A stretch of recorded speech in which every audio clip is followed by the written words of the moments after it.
मीठे में क्या बनेगा? कोई भी पार्टी हो, कोई भी ओकेजन हो, कोई भी गेट टुगेदर हो, जब हम मेन्यू डिसाइड कर रहे होते हैं तो सबसे पहला बेसिक सवाल ही यही पूछा जाता है कि मीठे में क्या बनेगा। तो दोस्तों, आज मैं आपके इस सवाल का जवाब लेके आई हूँ अपनी इस वीडियो के अंदर। ये बहुत ही मज़ेदार, बहुत ही स्पेशल और बहुत ही आसान रेसिपी है। तो आज हम बनाएंगे लब्बे शीरी।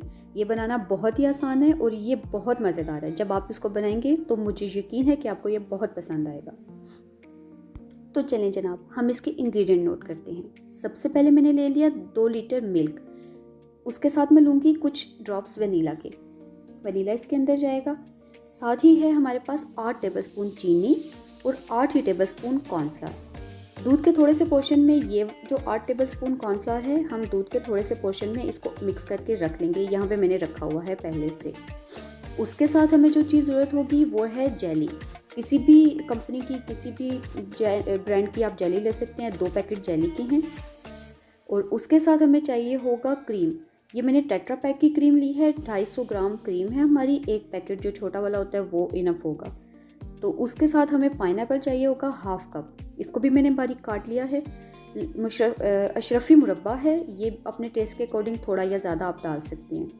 इसी तरह से ड्राई फ्रूट्स हैं और फ्रेश फ्रूट्स हैं। फ्रेश फ्रूट्स सीज़न में जो अवेलेबल हो आप वो यूज़ करें। मैं इस टाइम डाल रही हूँ, मैंने 6 बनानास ले लिए हैं। उसके साथ मैंने 2 मीडियम एप्पल हैं, ग्रेप्स हैं और मैंगो है। और फिर ड्राई फ्रूट की बात की जाए तो मैंने लिया है यहाँ पर मेवा। ये आप अपने टेस्ट के अकॉर्डिंग थोड़ा या ज़्यादा, कोई फ़र्क नहीं पड़ता। पिस्ता है, उसके साथ बादाम है और साथ ही हमारे पास कोकोनट क्रश हुआ हुआ है। ड्राई फ्रूट और फ्रूट्स को मैं काट के रख लूँगी, ठीक है। तो चलिए आए हम बनाने का तरीका नोट करते हैं। सबसे पहले मैंने एक थिक बॉटम पैन लिया, उसको मीडियम आंच पे चढ़ाया और 2 लीटर जो दूध था वो मैं इसके अंदर डाल दूँगी। साथ ही हम ठंडे दूध के अंदर चीनी डालेंगे। अभी दूध ठंडा है, मैंने आंच नहीं जलाई। जो कॉर्नफ्लावर मैंने मिक्स करके रखा था वो भी हम इसके अंदर डाल देंगे। 8 टेबलस्पून चीनी थी और 8 ही टेबलस्पून कॉर्नफ्लावर था। अब हम आंच को जला लेते हैं और इसको शिफ्ट करते हैं आंच के ऊपर। थोड़ी सी मेहनत है लेकिन ये बहुत ही मज़ेदार बनने वाला है। अच्छा, मीडियम आंच के ऊपर हम चढ़ाएंगे और इसको हम साथ ही चलाना शुरू कर देंगे। इसको दूध को गर्म होने का वेट नहीं करेंगे कि दूध गर्म होगा तो हम चम्मच चलाएंगे। ठंडे दूध में से ही हम चम्मच चलाना शुरू कर देंगे।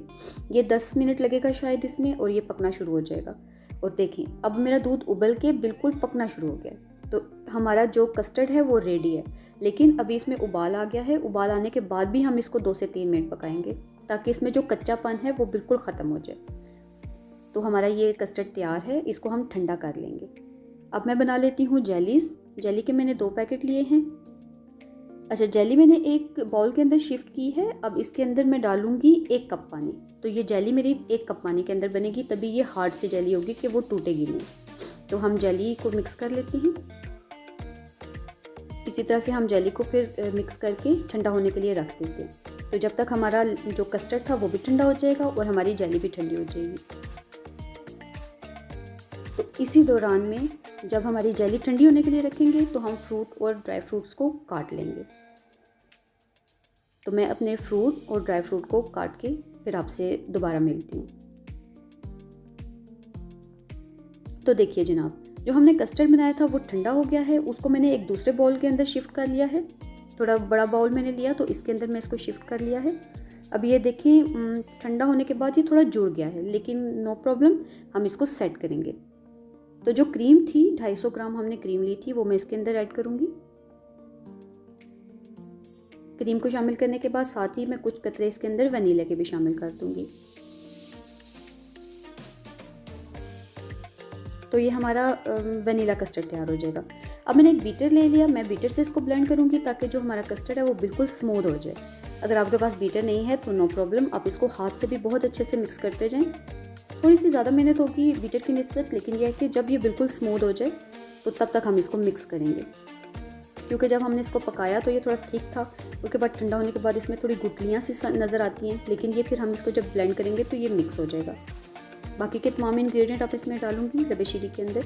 अशरफी मुरब्बा मैंने डाल दिया, पाइनएप्पल डाल दिया,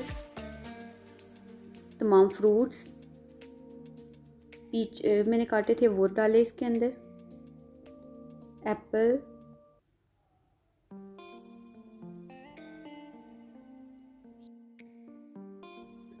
मैंगो, बनाना। हर एक चीज़ को मैंने थोड़ा मोटा ही काटा ताकि हर चीज़ का फ्लेवर आए अच्छे से। इसी तरह से ड्राई फ्रूट सारे इसके अंदर जाएंगे। आप अपने टेस्ट के अकॉर्डिंग ड्राई फ्रूट में से कुछ भी चीज़ डालना चाहें, अखरोट हो गए या कोई भी ऐसी चीज़ अगर आप एक्स्ट्रा डालना चाहें तो वो डाल सकते हैं, आपके ये टेस्ट पे डिपेंड करता है।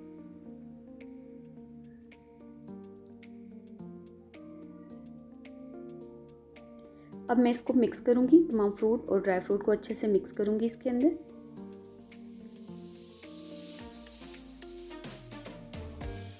तो लबे शीरी हमारा बिल्कुल तैयार है। अब इसके ऊपर हम जेलीज डालेंगे। कुछ जेली मैं काट के इसके अंदर डाल दूँगी और कुछ मैंने गार्निशिंग के लिए अलग से रखी हुई हैं। तो आप इसको अपनी मर्ज़ी और अपने टेस्ट के मुताबिक जेलियाँ डालें, और कोई फ्रूट भी अगर आप अपनी मर्ज़ी और टेस्ट के मुताबिक डालना चाहें तो डाल सकते हैं। बस इसकी कुछ बेसिक चीज़ें हैं, जैसे इसका कस्टर्ड था तो वो ही ज़रूरी चीज़ें हैं, और बाकी आप अपनी मर्ज़ी और अपने टेस्ट के मुताबिक इसके अंदर चीज़ें ऐड कर सकते हैं। तो जेली मैंने डाल दी, मैं इसको मिक्स करूँगी और हम इसको अब सर्व करेंगे। सर्व करने के बाद मैंने कुछ अलग से जेलीज रखी हुई थी बना के, बिल्कुल सेम इसी मेथड के तहत मैंने जेली जमाई थी। उसके साथ मैं अपने लबे शीरी को डेकोरेट करूँगी और व्हिप क्रीम के साथ मैंने इसको गार्निश कर लिया। तो उम्मीद करती हूँ कि आपको मेरी ये रेसिपीज़ पसंद आएंगी। आप इसको अपने घर में ज़रूर बनाएं और अपना फीडबैक मुझे ज़रूर दें। मैं इंशाल्लाह फिर मिलूँगी आपसे किसी नई रेसिपी के साथ। तब तक के लिए मुझे इजाज़त दीजिए। अल्लाह हाफ़िज़।